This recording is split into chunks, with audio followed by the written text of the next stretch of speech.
Welcome back, everybody, to the Intellistory Masters Season X.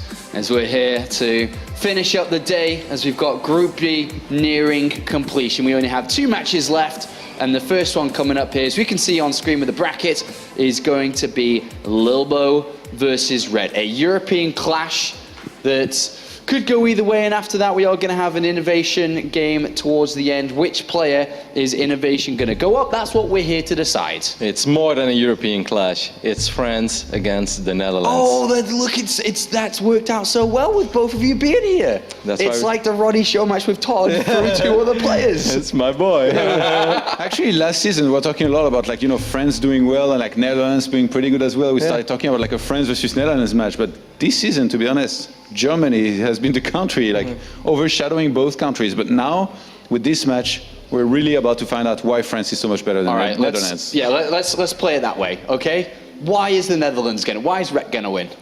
Well, I mean, no, all jokes aside, I think Red has been doing very well. And I think, we really have a lot of good players in Holland right now. Red is, of course, by far and away the most well-known Zerg, but Jona is also a very strong Zerg. There's been a couple of Dutch competitions. It's not as legit as the Underdogs tournament that you guys have, but the guys from the DSCL, they're really putting in some work. So, Red plays against guys like Harstem and Utermal frequently, and it does really help. It creates a lot of national competition that really pushes these guys further. Do you think, Roddy, if we had $100,000 each, or maybe more than that, let's go crazy. Let's say $1 million each. I put $1 million into the UK scene, and we pumped out the UK scene. That it would build up something like what France and the Netherlands has, because that's something obviously that the UK would miss, and a lot of other countries in Europe do too. No, absolutely, that would help a lot. It would give a lot of motivation. Our dear friend the Muslim could finally win a tournament again. That would be great. That would be great if the Muslim could win a tournament, but we know who's really going to win the tournament. It's going to be the Queen's #1 soldier, Bling. Her finest creation, Bling. Finest creation.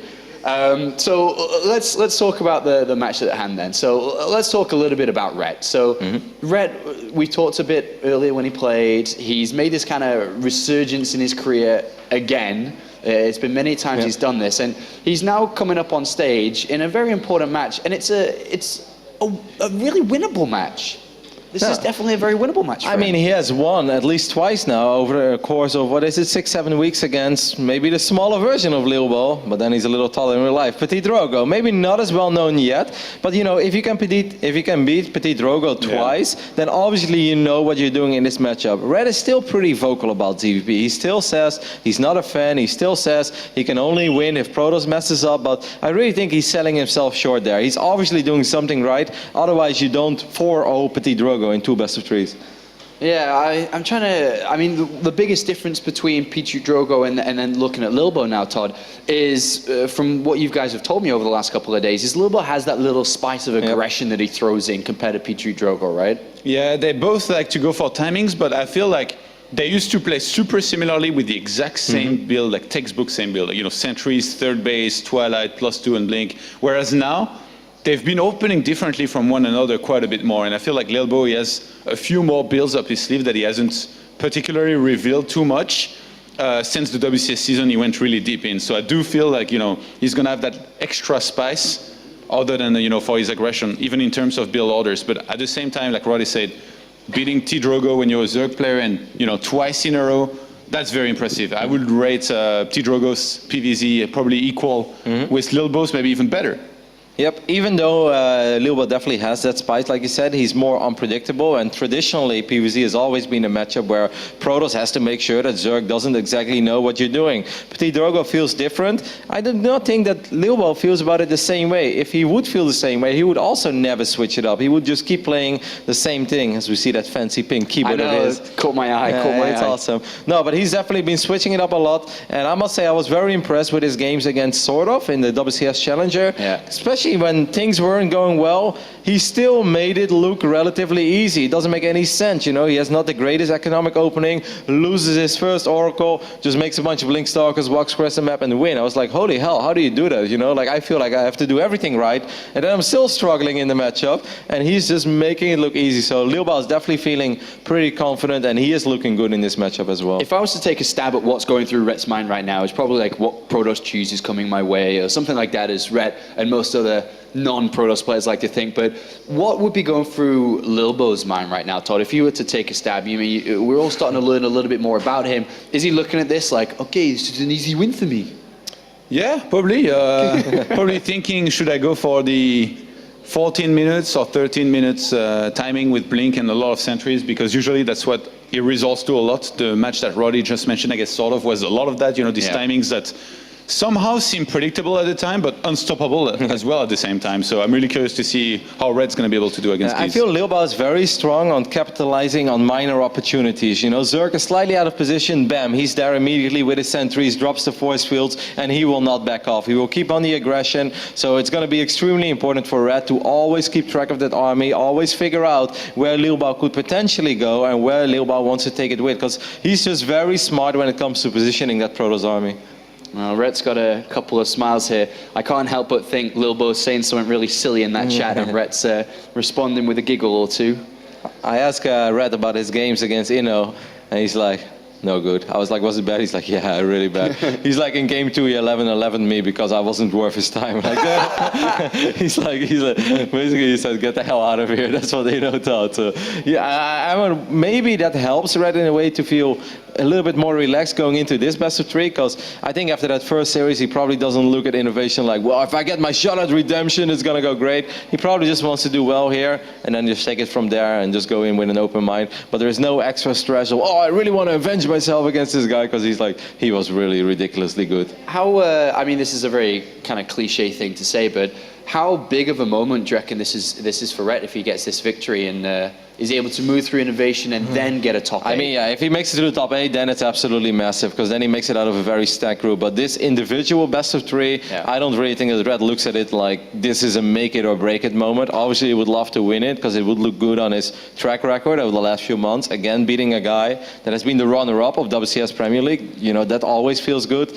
But it mostly comes down to that second best of 3, because 4th or 3rd in the group, well, you win an extra $50. That's great to get a couple of Subway sandwiches or whatever, but that's not what he plays StarCraft for. All right, well, Netherlands versus France and Todd versus Roddy in this one. It's going to be interesting to see how this one plays out, because I know there's going to be a lot of banter between these two during this game. But it's time to actually find out who will face up against Innovation. Rhett takes on Lilbow.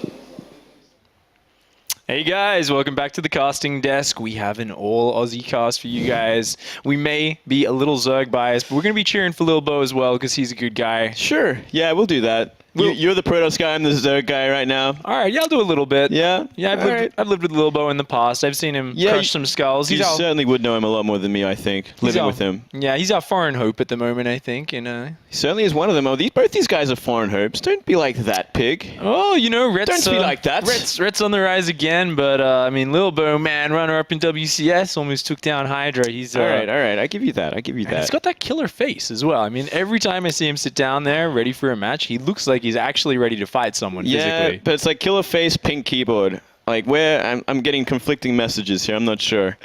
I don't know, man. I think it's just that, gotta show your style, gotta show your flair, right? Maybe the pink keyboard has the best mechanics on it. But first of all, he's gonna have to get through this Zerg player. Representing Team Liquid, spawning the right-hand side of Coda. This is Liquid's Rhett. King of drones. And up here in the top left, we do have the French Protoss player, Lilbow. I love the epic music on the second intro always. I always feel like, oh yeah. Yeah, I like it a lot. So I definitely say going into this, Lilbow is most likely the favorite. I mean, considering his recent results, considering getting to those grand finals of WCS and, even taking it to Hydra. He's a very aggressive player. I remember that. I remember sitting down and watching those finals as well. He certainly is one of those aggressive Protoss players against Zerg. Yeah, he's so good, even in the defensive part of the game, but it is his aggression which often pushes through, and once he gets to the blink stalkers, the sentries, he pulls out his mighty baguette, things can get really powerful. However, he's actually good friends with Drogo, a fellow French player who Rhett beat yesterday. That's a good point. So Rhett's gonna have to use different tricks this game, and it looks like he's already got something crazy planned. Yeah, he's cooking up something damn interesting. That's a really quick gas, so he wants that link speed out quick smart. Unfortunately for him, though, a quick scout across the map's gonna see this. But what do you think he's got planned? He's going to just apply pressure to the front. I guess it was a gateway opening, so there's no cannon or anything to deflect this easily. And it might even force him to invest in like the wall just a little bit further. This is really interesting because if we remember, Bly actually knocked out Drogo doing this sort of gateway on the low ground build that we've seen. And he did it with a Speedling all in, but off a kind of weird hatch first sort of opening. With this one, it's going to hit very, very early. But if Lilbow recognizes, look at that, he scouts that pool timing, he's got to say to himself, I just need to wall off, get out a Mothership Core or a bunch of Zealots as quickly as possible. Let's not prioritize the Nexus because Rhett's economy is so small here. Yeah, he cut a lot for this. I mean, it's going to also like force him, as we see right now, Forge is coming out as well as the Zealot, so he has no plans to go for that that early Nexus as he was planning. Still there, he's still going to get in due time, and I wonder from here, where does Rhett go? Really, looks like there's limited options. Like, it's like, okay, I got Sixlings out, I got scouted, speed will be on the way, but I really just have to step back, start droning again, and just go into that natural. Going to apply some passive pressure there. It does delay the Nexus a lot, and having Ling speed does carry over throughout the game, giving map control. One of the things you've always got to ask yourself in this situation is what are the subtle advantages? What are the sort of advantages that you don't see directly in economy? And one of it is information. Rhett should be able to control the information and deny Lilbow's scouting, but... You'd think so. As we say that, we look at the natural and that probe, just got a quick look at it. Tooling's going to be chasing it from here, but he's kind of seen everything he has to see. He's like, okay, the investment isn't gone too much further here. I can pull back. Probably going to lose that probe, but that's all it needed to do. Really smart play from Lilbow, realizing now, you know what, if you put that hatchery down after this kind of 11 gas, 11 pool sort of build, like, there's no way you can be hitting me with a really fast Baneling all in. I don't need to just kind of build a double wall or anything crazy, adding his Cybercore now and so on. And Rhett really has to just sit back, macro up, and take that little bit of an economic deficit that he's going to be going with. Yeah, and one also a little bonus thing that probe saw was the fact that Ling speed did finish, so Rhett didn't cancel it, go into attack, go into just saving money and just going into an economic game from there. He actually committed to the Ling speed despite it being essentially completely shut down at this point. We see the benefits of that delayed information, even though we saw the natural, still dropping a second cannon. Lilbow not wanting to take any chances here. Meanwhile, Rhett dropping that third base, starting to drone up. And this is a situation where I think we get to start to see some of the mental fortitude. How good is Rhett's mindset right here? Because when you do an opening like this, you are hoping your opponent doesn't scout it. You're hoping they don't kind of get prepared. Certainly, yeah. Hasn't worked out the way he wanted. So how well does he have the build mapped out from here? How well is he going to transition? I guess he should feel pretty good. I mean, with that second cannon committal as well as this pretty decent contained, as long as he stays on top of the minimap, you know, he keeps looking at where his overlords are, make sure no probes get on the map so Lilbow cannot be aggressive like he wants to be. He should be in a pretty good spot, but he does have a lot of drones to catch up on. Interestingly, a couple of extra gateways going down for Lilbow. You know, looking at this, I gotta say, I think I know where Lilbow's mind is at right now. He's like, this guy can't beat me in a straight-up game. He's trying to do some early pool shenanigans. Guess what? I'm going to make 3 gateways. I'm going to make a whole bunch of sentries. And look at the positioning of the gateways, even creating a wall off behind the destructible rocks. And he's just going to make a whole lot of sentries and probably move out to take that third base. Yeah. Really like the most typical kind of safe play here. It's Lilbow, he must feel very strong. Yeah, it makes a lot of sense too because, you know, you already committed to a Forge, so he can get an early +1, which will help out a great deal against any of these Speedling shenanigans that can happen. So he has a lot of options opened up to him, and he can play that safe game that he desires, at least until he gets to the Begat Protoss style. On the other side of things, Rhett has lost into Scouting Overlord, did supply block him just momentarily, and he is rushing straight up to Lair because his Overlord at the natural poked in. He's seen all you're doing is building sentries, you're taking your gas geysers. There's nothing for me to really stress about right now.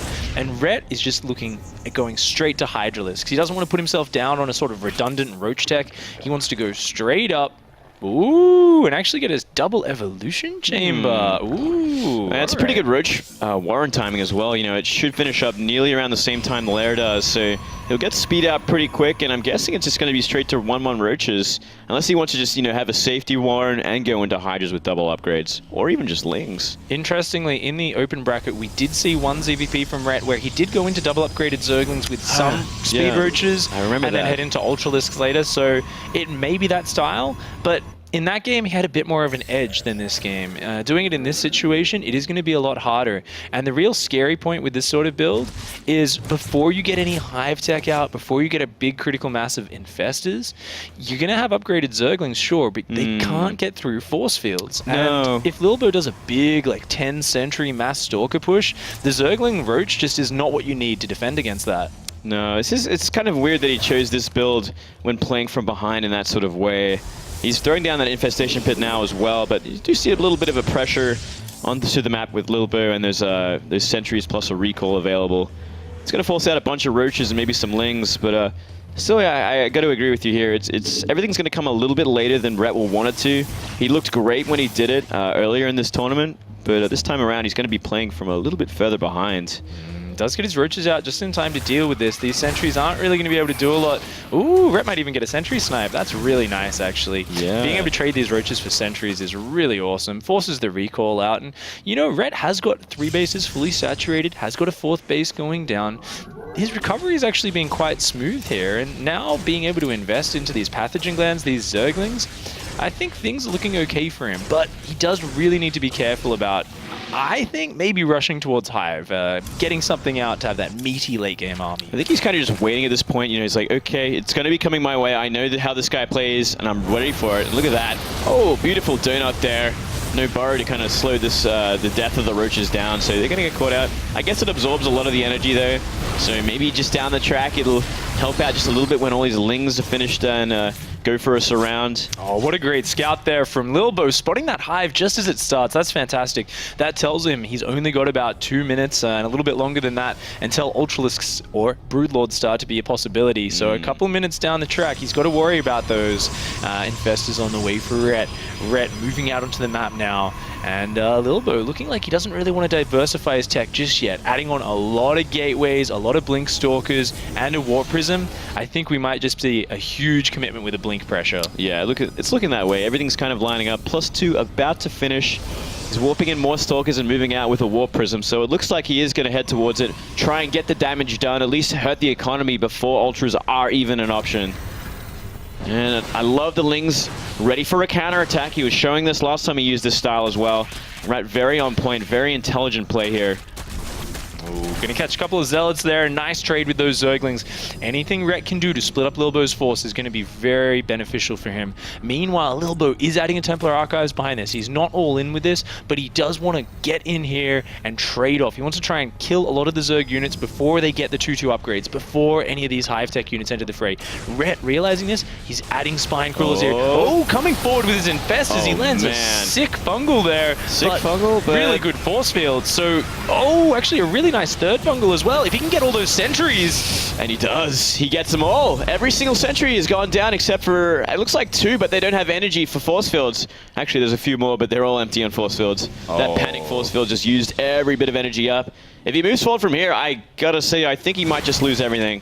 Yeah, this army's starting to look kind of pitiful from Lilbow. He's warping in more and more High Templar for Archons, but that could help. Oh, I mean, that'll be great against the Zerglings. Oh, and actually, Roaches are coming out for Rhett now, but he's going to need a lot of them against this army. This is a pretty scary ball. These Spine Crawlers, though, what an anchor. They're really providing the anchor. Yeah, so much damage here. They aren't 2-2 just yet. Maybe he's going to wait to fight before then. I mean, if he fights right now, Zealot's going to be 2-shotting. There's going to be a lot of damage that shouldn't be happening to these Zerg units, and it looks like Rhett will wait for it. I think that's a smart decision. I don't think he can engage here. These Zerglings are just washing up against the rock of these Archons. The Zealots are making mincemeat out of this army. Rhett throwing another fungal growth, but it's just too early. He can't fight this army. His 2-2 isn't done yet. Seconds before 2-2 finishes, he loses his entire army. He's still trying to catch up. 20 more Roaches on the way, and 2-2 still nearly finished. Just a little too early, a little impatient there. I guess he was getting a little too intimidated by the constant warp-ins from the Warp Prism. Getting a little too worried to just get a little too big. You know, the Roaches deal with this army really well. Even without the attack upgrades, in big enough numbers, they can deal with Zealot Archon.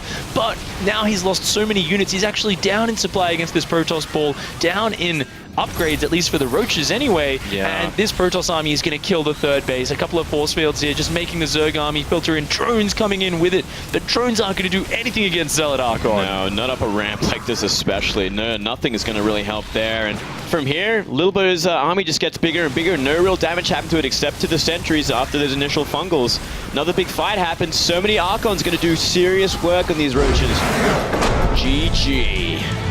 Oh, wow. What a decisive timing there. Once those sentries went down, I just thought there's no chance of this working. I think it really came down to Rhett choosing to fight when he did. You know, he should have waited just a little while longer. I think, I don't know if giving up a base is worth it. If he was rushing towards Ultras, it could have been a good idea, but where he was at, it was nothing but Ling Roach, and he was using these spines to help out, but the timings just didn't line up to when he wanted to fight. There was that sort of moment there, wasn't there, where the compositions got just a little bit caught out for Rhett. But hopefully he can pull it together, show us a really good match too, of course. If he does lose here, he will be knocked out. Is he going to be able to bring it back, guys? Stay with us to find out just after this short break. Welcome back to the Intel Extreme Masters Season 10. We are live from Cologne. We are, mate. We made it. Aussies are in Cologne. We made it to Germany. We're taking over the world, We're taking over ESL right now. We couldn't do it as players, but we'll do it as the dudes that talk about the games. Yeah. Let's do that. Maybe one day soon we could even level up, lose a bit of our passion, start casting other games as well. We could try that. Yeah. Might not be a bad idea, man. We'll see what happens. I don't know. Maybe not just yet. If we fail at StarCraft casting like we did at StarCraft Pro Gaming, there's always another option out there. But let's not get too carried away, Pig. We do have a match on our hands, Rhett versus Lilbow. Luckily, we're watching this match. I mean, these guys are kind of in their prime right now. They're in their focus. These are playing very interesting games. Unfortunate for Rhett losing that first game. It's taking a little bit of a chance in aggression early on, going for that very quick Ling speed and not finding really any use for it. And yet transitioning reasonably well from there. I still feel like he was a step behind the whole way, and that's why he ended up in that very awkward position where he committed to a fight that was going to get his face crushed. I think definitely, Drogo and Lilbow talking, and I think Lilbow knowing the style really helped him out there. Was able to make that on-the-fly adjustment. Is he going to be able to anticipate what's happening this game, though? First of all, he's going to have to take out this guy. Spawning in the top right-hand side of Cactus Valley, this is Liquid Red. He's got to win 2 games in a row to stay in this tournament. Pressure is on. Down here in the bottom right, the Protoss taking game number 1. He is the French player, Lilbow. Very aggressive, grand finalist of the last WCS. And if the smack talk in the lobby before that first game was anything to go by, he's a little Bonaparte, and he says he's gonna conquer the Netherlands and enjoy riding around the Netherlands on a bike and speaking French to everyone. That is cute. I like that. It's some very unique smack talk. Yeah. Why not? Bring back the history. All right, so Cactus Valley, how do you feel about this map, Cactus. Glade? I feel like it's a little bit tricky for Zerg in some positions. Like there's a few choke points. Do you think it's okay though? I do see it a lot in the top leagues. Like a lot of players seem to not veto it. Yeah, we do see it quite often. I think there are a lot worse maps out there for this matchup for both sides, and I do find it very difficult for Zerg to try and make their way into the natural always, because I mean that natural is so small. 2 force fields will seal it off completely, with even out a ramp there. But besides that, it is a big map. You got a lot of space to work. Zerg can get up to 4 bases fairly decently easy. I do find like when we do see the Baguette Protoss go out, the Stalker Sentry, this map is great for force fields. There are some really awkward places Zergs have to fight in, which are not good at all. Yeah, I feel like if you're in a really standard sort of game, you're dead even, you kind of go for like Roach Ling without like Burrow move or anything like that, you just can't fight the Stalker Sentry front on in a lot of positions. So, interestingly enough, Rhett actually opening up really safe here with a pool hatch, which I find a little bit odd because Lilbow very rarely opens Forge. Yeah, that's something I was about to note as well. It's like, well, this actually seems very abnormal. Like the most extreme thing Lilbow will do, which we've seen so far, is a gateway at the front of the natural. And if he's not doing that, it's probably a gateway in the main. I don't think we've ever seen him go for a cannon rush. Lilbow playing really smart here. Doing, I guess, the age-old when you're ahead a map in a StarCraft game. What's a great way? If you feel like you feel like you're stronger than your opponent, you feel confident, you just go for that economic opening. Going for the Nexus first, straight into the gateway in the main base. Yeah. Lilbow's just got a roaring economy right now. He's feeling very comfortable, and he's actually completely skipped on the probe scout. So it's really just a huge focus on his economy. I do like that. I do like that a lot. You have a chance to take, you have a game to burn.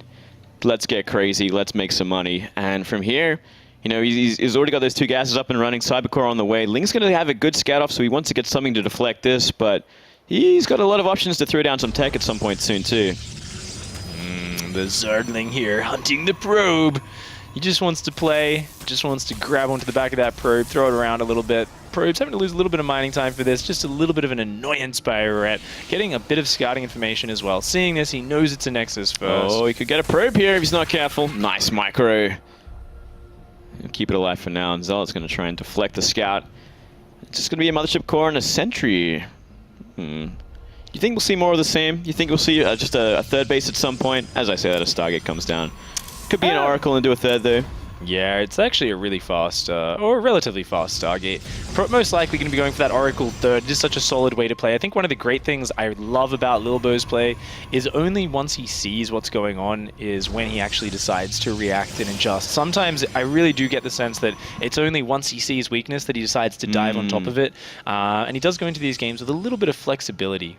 It's interesting for a Protoss player to be like that, because that's mostly like a property of a lot of Zerg players, be reactive. Zerg's are a very reactive race, but when you're seeing a Protoss be this kind of reactive, it's unique, and I like it. And yeah, he makes good use of it so far. He's had a lot of success with it.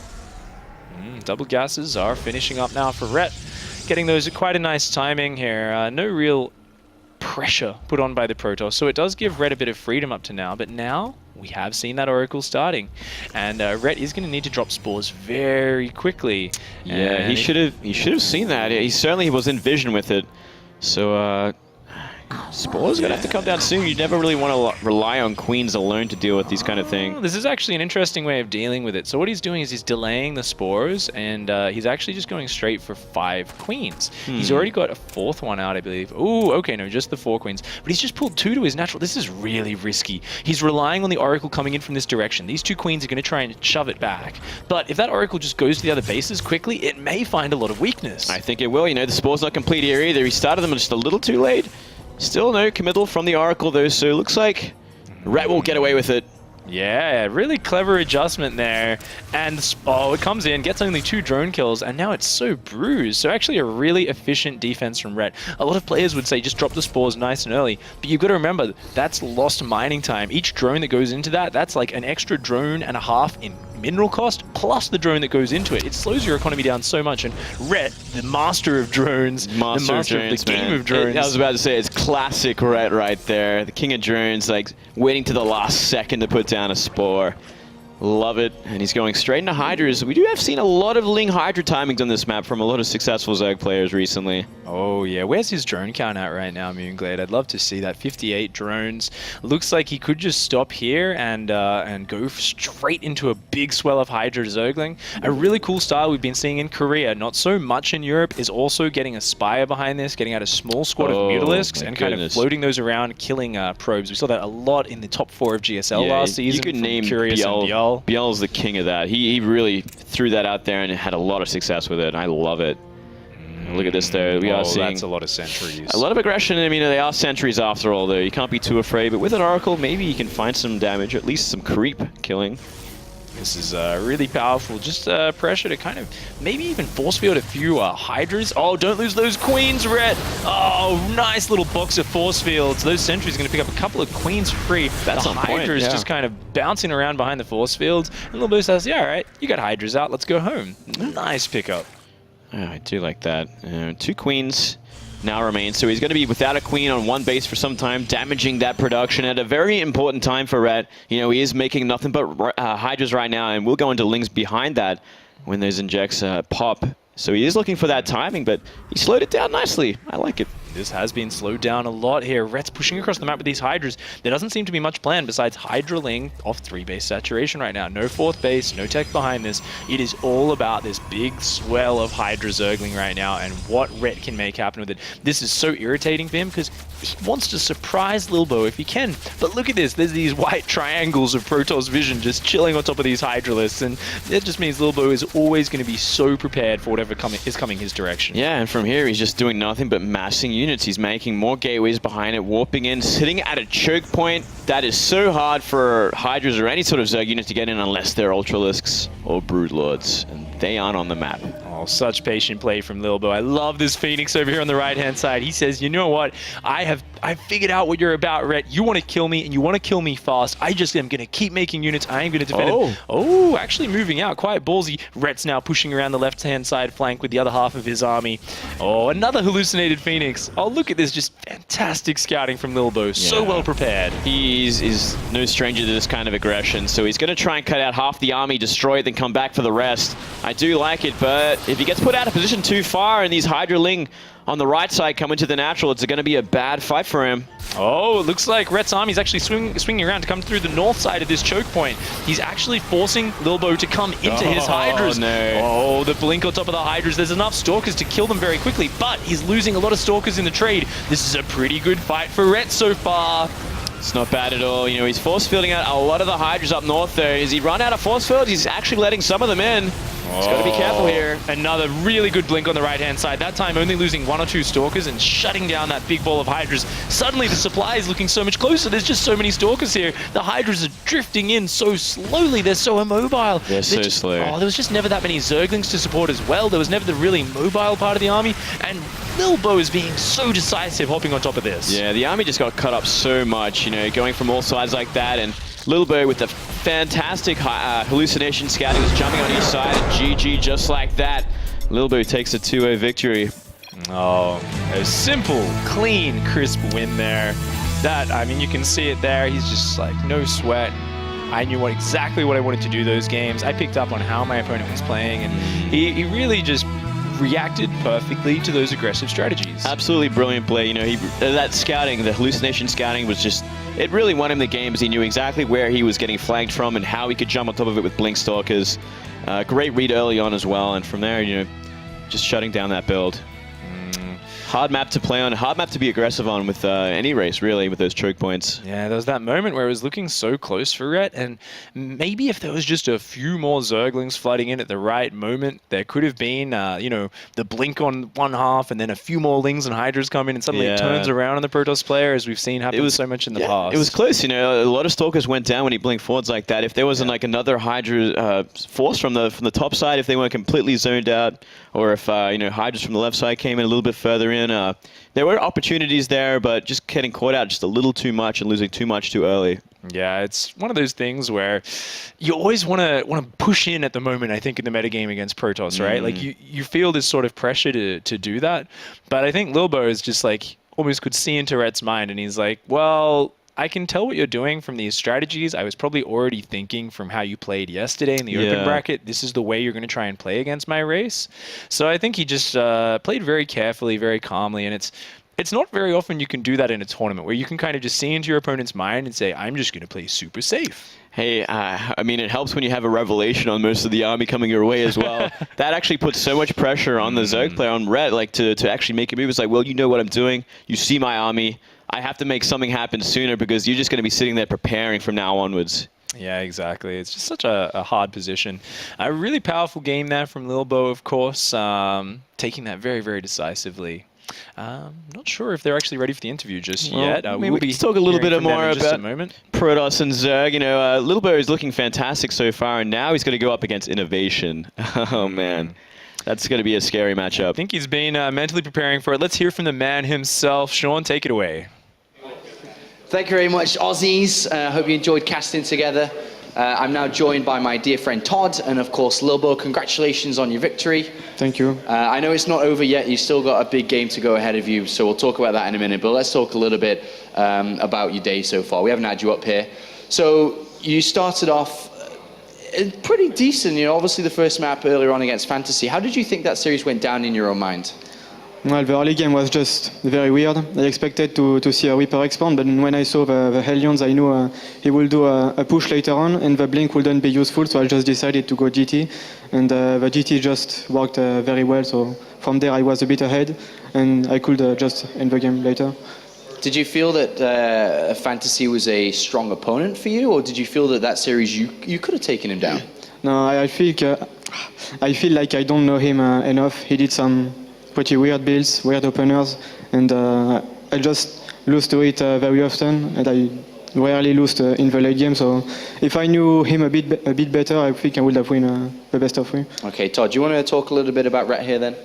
Yeah, it seems like you really like those big pushes with a lot of stalkers and sentries, and like I see a lot of Protoses try it, but a lot of them fail. Whereas you, almost every single time I see you do it, you seem to win pretty much every time. What's the difference between when you do it and other Protoses do it? I think a bit better macro. Take your 6 gas a bit later, because if you take it like directly when your third pops, it will be just you will just have way too much gas. So because of it, I think I have like 5 more stalkers in general, and just macro. If your opponent is doing a lot of links, you have to make sure no one link is hitting your stalkers. Just a bit better macro and a way better micro, I think. Okay, you came off from I guess, very strong performance in WCS with ending up being the runner-up into a lot more tournaments where you didn't do nearly as well. The MSI Masters Gaming Arena, you failed to qualify in the last match. You lost to Harstem, then now more recently at the Aces, you had also a harder time. And then T-Drogo, another French Protoss, ended up taking second. What do you attribute, I guess, your results being a little bit lackluster in that regard to? Koreans. Good answer. Good answer. Yeah. You lost to Harstem though. PvP.